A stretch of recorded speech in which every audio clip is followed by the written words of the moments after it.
Hey guys, let's get more news about Warriors, but first, don't forget to subscribe and leave your like.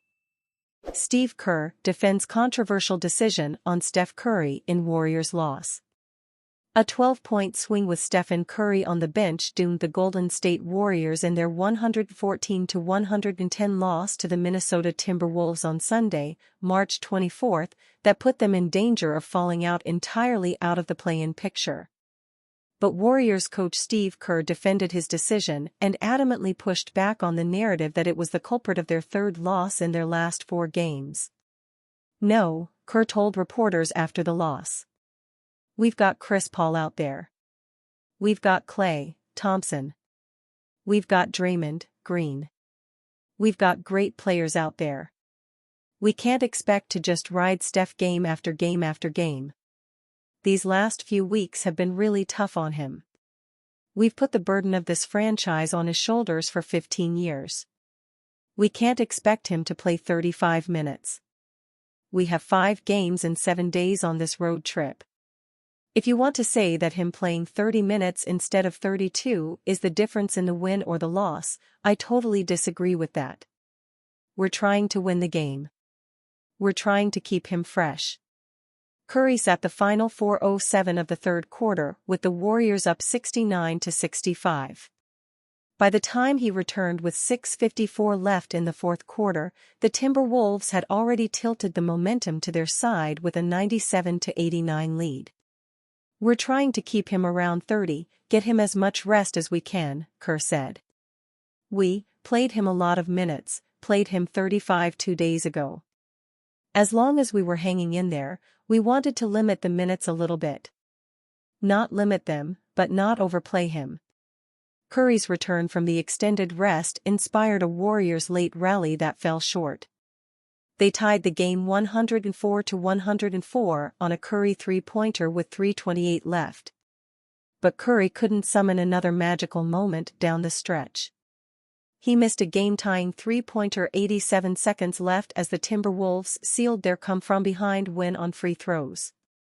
Curry wound up with 31 points in only 30 minutes. But it was enough to save the Warriors from blowing another double-digit lead. They led by 12 points in the first half, but they allowed the Timberwolves, who Karl-Anthony Towns, meniscus tear, to get back in the non-Curry minutes.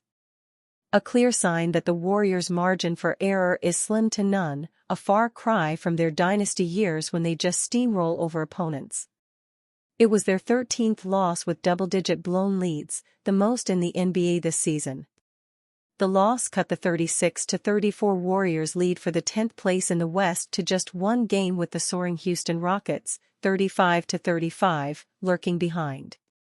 The Rockets, who are on an 8-game winning streak, can further trim that gap with a victory against the lottery-bound Portland Trail Blazers on Monday, March 25.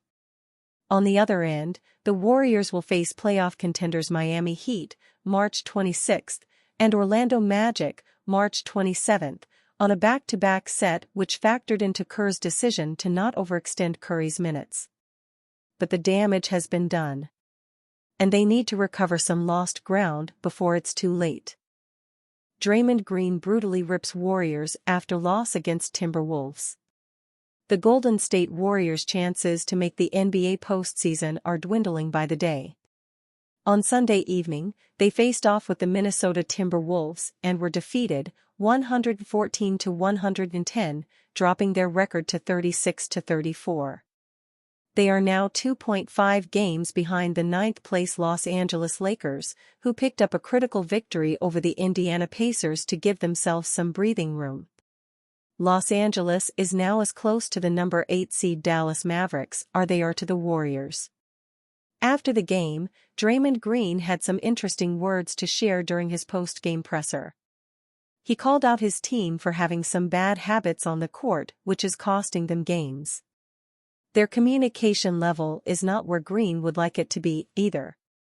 Green was also asked about the surging Houston Rockets, who have won 8 consecutive games. Not surprisingly, Green wasn't interested in talking about the Rockets, as he is focused on things with his Warriors. While Green doesn't want to talk about Houston, Golden State should be paying attention to them.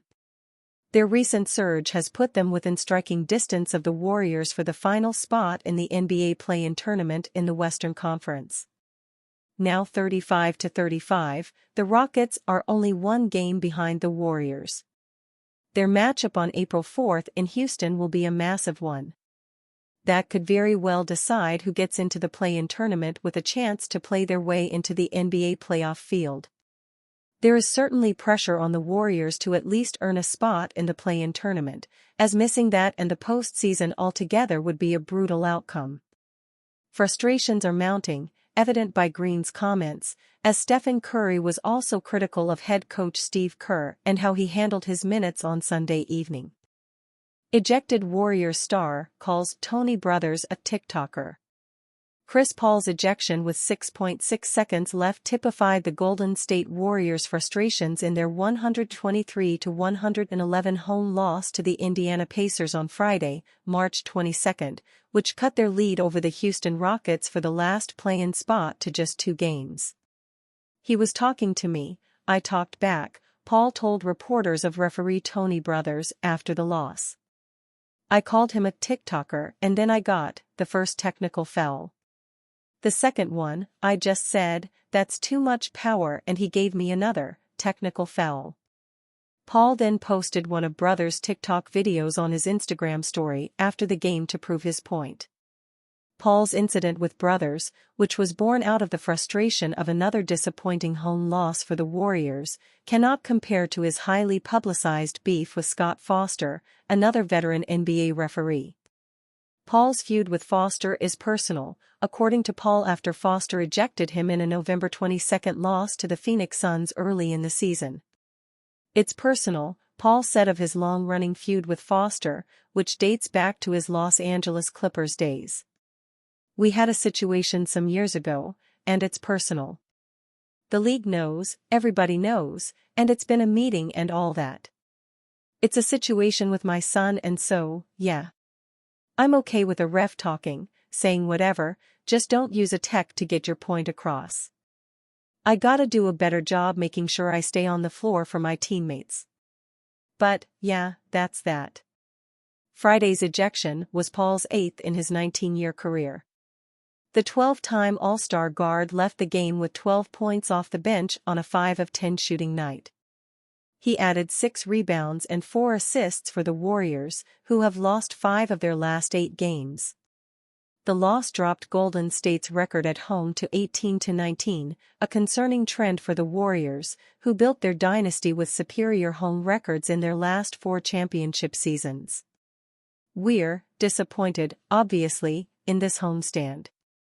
We were hoping to get all 3, and we only got 1, and that's put us in a tough spot," Warriors coach Steve Kerr lamented to reporters after the loss. The Warriors got off to a hot start against the Pacers, leading by 12 in the first half. But they began to unravel in the third quarter, where the Pacers outscored them 36-21. Indiana's defense held Stephen Curry to 9 of 24 shooting for 25 points. "Anytime you hold Steph Curry to under 30 in his building, you've done an amazing job," Pacers coach Rick Carlisle told reporters, praising Andrew Nembhard's defense on Curry. But it was not only Curry who put up a stinker. Jonathan Kuminga was also limited to 4 of 17 as the Warriors' rising forward only finished with 11 points, his lowest scoring output since putting up 6 points in their 140-88 loss in Boston on March 3. "Before you go on a long road trip, you have the opportunity to protect your home court," Curry told reporters. "We talked about that so many times. We didn't do it." The Warriors will go on a 5-game road trip that could make or break their season to end this month. Their first 3 stops will be against playoff contending teams, at Minnesota on March 24, at Miami on March 26, and at Orlando on March 27. The last 2 games of the gauntlet will be against lottery-bound teams Charlotte Hornets, March 29, and San Antonio Spurs, March 31. And you, fan, what do you think of the situation of Tony Brothers? Leave your opinion in the comments.